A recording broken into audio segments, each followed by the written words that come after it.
বিশ্বনবী বললেন জুমার নামাজের 15টা সুন্নত মুখস্থ রাখতে হবে। 1 নাম্বার সুন্নত ফজরের সালাত জামাতে পড়তে হবে। 2 নামাজ মুনাফিকদের কাছে সবচেয়ে কঠিন, একটা হচ্ছে ফজরের নামাজ আর একটা এশার নামাজ। এক আলেমকে জিজ্ঞেস করা হলো ফজরের বাতাসটা এত ঠান্ডা আর স্নিগ্ধ কেন? আলেম উত্তর দিয়েছিল কারণ ফজরের বাতাসে মুনাফিকদের নাকের দুর্গন্ধ মিশে না। ফজরের বাতাসটা স্নিগ্ধ, ফজরের সময় আল্লাহওয়ালাদের আনাগোনা, মুসল্লিদের আনাগোনা, ইসলামের পক্ষের শক্তির আনাগোনা। চিল্লায় বলেন ঠিক কি না? মসজিদে নববীতে জুমার নামাজের দৃশ্য আর ফজরের নামাজের দৃশ্য ছিল এক। বাংলাদেশে ফজরের নামাজের দৃশ্য আর জুমার নামাজের দৃশ্য এক নাকি? ফজরের নামাজের সময় মুসল্লি নাই, এক কাতারও হয় না, আর জুমার নামাজে পাক্কা মুসল্লি দেরি করে গেলে বারান্দায়ও জায়গা পায় না। ঠিক কথা কোন? তাহলে আগামীকাল ফজরের নামাজটা আমরা জামাতে পড়ব ইনশাআল্লাহ। এত আসতে ইনশাআল্লাহ, আরো জোরে পড়েন ইনশাআল্লাহ। মনে থাকবে? ইমাম সাহেব কে মসজিদের? ইমাম কই? আবু সাহেব কই? কালকে দেখবেন যে কি অবস্থা হয় ফজরের সময়। জুমার নামাজের মতো ভিড় হবে, আসা যাবে না।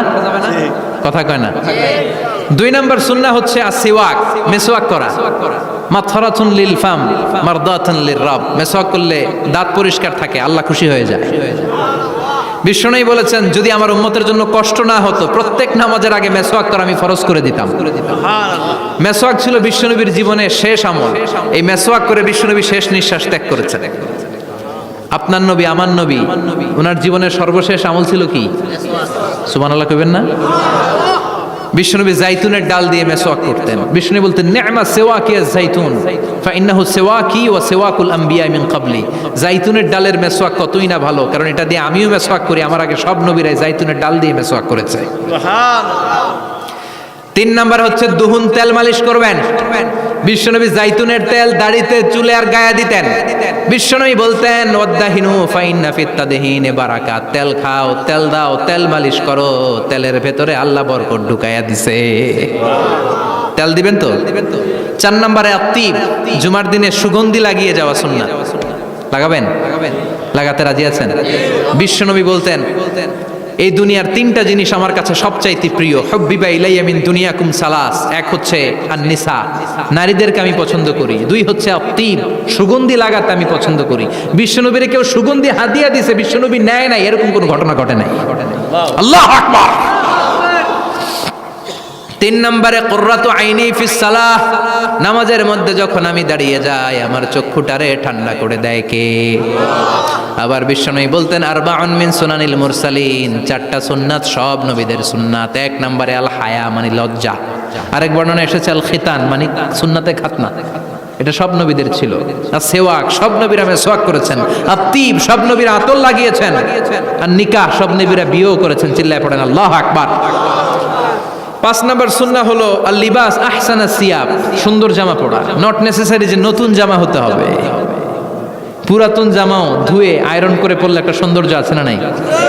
ইন্নাল্লাহা জামিল ওয়া ইউহিব্বুল জামাল। আল্লাহ নিজে সুন্দর, সৌন্দর্যকে আল্লাহ পছন্দ করেন। পৃথিবীতে সবচেয়ে সুন্দর কে? পৃথিবী সুন্দর, মানুষ সুন্দর, আসমান সুন্দর, জমিন সুন্দর, সুন্দরে সুন্দরে পাল্লা। জানি না কত সুন্দর তুমি আল্লাহ, জানি না কত সুন্দর তুমি আল্লাহ। সুবহানাল্লাহ পড়েন। ইন্নাল্লাহা ইউহিব্বু আইয়ারা আসারা নি'মাতিহি আলা আবদিহি। আল্লাহ তার বান্দার উপর তার নেয়ামতের ছিটেফোঁটা দেখতে চান। আপনি যদি ধনী হন দামি জামা পরবেন, সুন্দর জামা পরবেন। অনেকে আছে অনেক ধনী কিপটুসের মতো সিরা জামা পরে, ঠিক আছে না নাই? আপনি ধনী মানুষ, আপনি সিরা জামা পরছেন কেন? আপনার যে সম্পদ আছে এটার বহিঃপ্রকাশ আল্লাহ দেখতে পছন্দ করে। আপনাকে যে আল্লাহ কি নাজ নেয়ামত দিয়েছে, অহংকার ছাড়া স্বাভাবিক বহিঃপ্রকাশটা আল্লাহ দেখতে পছন্দ করে। কোন সুবহানাল্লাহ। এরপরে 6 নাম্বার হলো ইকসারুস সালাহ আলান নবী, বিশ্বনবীর উপর বেশি বেশি দুরূদ পড়া। বিশ্বনবী বলতেন জুমার দিন শ্রেষ্ঠ দিন, এই দিন আমার উপর বেশি বেশি দুরূদ পড়ো। ফাইন্না সালাতাকুম মা'রুদাতুন আলাইয়া, কেননা তোমরা যে আমার উপর দুরূদ পড়ো কিয়ামতের আমি মরে যাওয়ার পরে এই দুরূদগুলো কে পাঠিয়েছে তার নাম, তার বাবার নাম সহ ফেরেশতারা আমার কবরে দিয়ে আসে। সাহাবারা বললেন ইয়া রাসূলুল্লাহ কাইফা সালাতুনা মা'রুদাতুন আলাইক, আপনি মরে যাওয়ার পরে আমাদের দুরুদ কেমন করে আপনি দেখবেন? ওয়াকাদ আরিমতা, আপনি তো পচে গলে মাটির সাথে মিশে যাবেন। বিশ্বনবী বলেন, ইন্নাল্লাহা হাররামা আলাল আরদি আন তাকুলা আজসাদাল আম্বিয়া, নবীদের লাশকে খেয়ে ফেলা, নবীদের লাশকে পচিয়ে ফেলা জমিনের সব মাটির জন্য আল্লাহ হারাম করে দিয়েছে। নবীদের লাশ পচে না, নবীদের লাশ গলে না। যারাই বিশ্বনবীর উপর দুরূদ পড়বেন, আপনার নাম সহ, আপনার বাবার নাম সহ, মালাইকাতু সাইয়াহিন, একদল ফেরেশতা আছে শুধু রাউন্ড দেয় গোটা ওয়ার্ল্ডে। কারা বিশ্বনবীর উপর দুরূদ পড়েছে, এই দুরূদ নিয়ে, এই নাম নিয়ে বিশ্বনবীর কবরে তারা পৌঁছে দেয়। চিল্লায় পড়েন আল্লাহু আকবার। এরপরে বিশ্বনবী বলতেন, জুমার দিনে সূরাতুল কাহাফ পড়বা। কাহাফ পড়া সুন্নাহ। সূরাতুল কাহাফ পড়তে রাজি আছেন? আগামীকাল রাজি আছেন তো?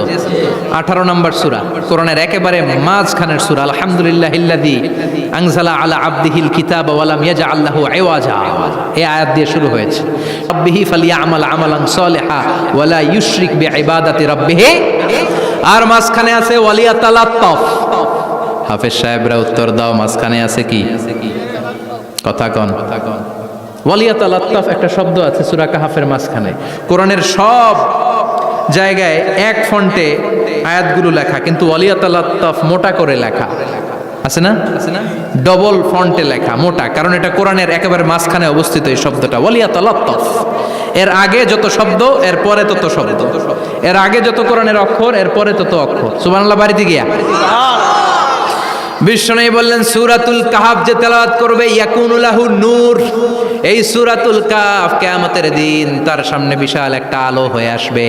এই আলো দিয়ে পুলসিরাত পার হয়ে ওই বান্দা জান্নাতের ভেতরে ঢুকে যাবে। আবার বিশ্বনবী বলেন, যারা সূরাতুল কাহাফের প্রথম 10 আয়াত তেলাওয়াত করবে জুমার দিন, শেষের 10 আয়াত যারা জুমার দিন তেলাওয়াত করবে, দাজ্জালের ফিতনা থেকে তাদেরকে মুক্ত রাখবে কে? সুবহানাল্লাহ পড়বেন না? কালকে সূরাতুল কাহাফ দিয়ে সকাল শুরু করতে রাজি আছেন? সবাই রাজি? এরপর আত-তাবকির ইলাল মসজিদ, মসজিদে আগে আগে যাওয়া সুন্নাত। আগে যিনি যাবে উনি কি পাবে? তারপরে গরু, তারপরে বকরি, তারপরে মুরগি, মুরগির পরে ডিম না আন্ডা? আন্ডা। আল মাশিউ আলাল ইকদাম, বিশ্বনবী বললেন হেঁটে হেঁটে জুমার নামাজে যাওয়া সুন্নাহ। রিক্সা, হুন্ডা, সাইকেল, সিএনজি দিয়ে গেলেও হবে, কিন্তু হেঁটে গেলে সওয়াব বেশি না কম? প্রতি কদমে কদমে আমলনামায় সওয়াব দিয়ে দিবে কে? এরপরে বিশ্বনবী বললেন, আদামু তাখাত্তি রিকাবান নাস, মানুষের ঘাড় ডিঙ্গিয়ে সামনে না যাওয়া সুন্নাহ। অনেকে জুমার দিন আসে, সবার শেষে বসতে চায় সামনে, এরকম ডাকাইত আছে না নাই? রাজা মেহারে নাই? বিশ্বনবী জুমার খুতবা দিচ্ছেন, হঠাৎ এক সাহাবী সব সাহাবীর ঘাট ডিঙ্গিয়ে ডিঙ্গিয়ে সামনে আসতেছে বুলেটের মতো। বিশ্বনবী বললেন, থামো, এজেলেস, বসো মিয়া। ফাকাদ আযাইতা ওয়া আনাইতা, আসছো দেরি করে, আবার মুসল্লিদেরকে কষ্ট দিচ্ছ। যেখানে জায়গা পাবেন ওইখানে বসবেন। মানুষের ঘাট ডিঙ্গিয়ে সামনের কাতারে যাওয়া এটা ঠিক না। এজন্য জুমার দিন আগে আগে আসার চেষ্টা করবেন। রাজি আছেন তো? এরপরে বিশ্বনবী বললেন, দুখুলুল মসজিদে রাকাতাইন, জুমার নামাজের দিন মসজিদে ঢোকার পরে 2 রাকাত পড়া সুন্নাত। কয় রাকাত? রাজি আছেন?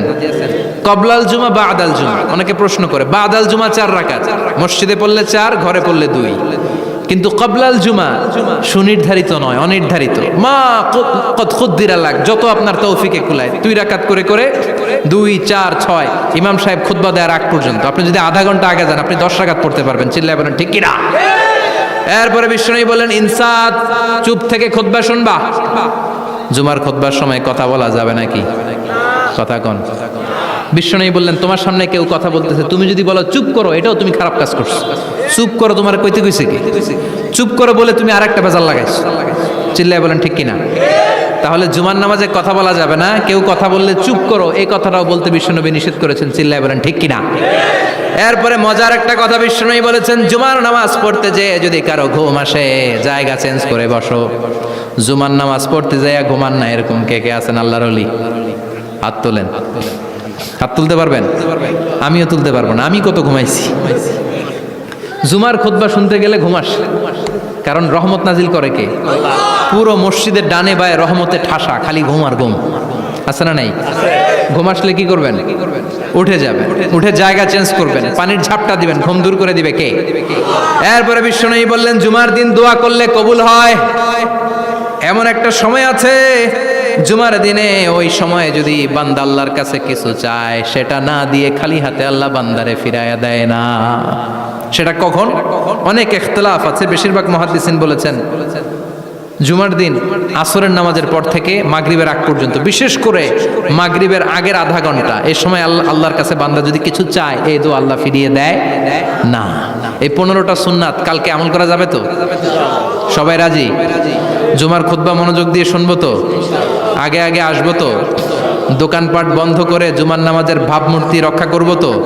খতিব সাহেব যারা আছেন, জুমার আলোচনাটাকে আরো কনস্ট্রাকটিভ ওয়েতে নেন। সব বন্ধ হবে, জুমা বন্ধ হবে। তাফসির মাহফিলে 144 ধারা আছে না নাই? জুমার মাহফিলে আছে। জুমার দিন 144 জারি করছে ওই মসজিদের জুমায়, কোনদিন শুনছেন? এই জন্য জুমাটাকে আমাদেরকে কাজে লাগাতে হবে। আল্লাহ তুমি তৌফিক দাও। আরো জোরে পড়েন আমিন। সুবহানাকাল্লাহুম্মা বিহামদিকা আশহাদু আল্লা ইলাহা ইল্লা আনতা আস্তাগফিরুকা ওয়া আতুবু ইলাইক।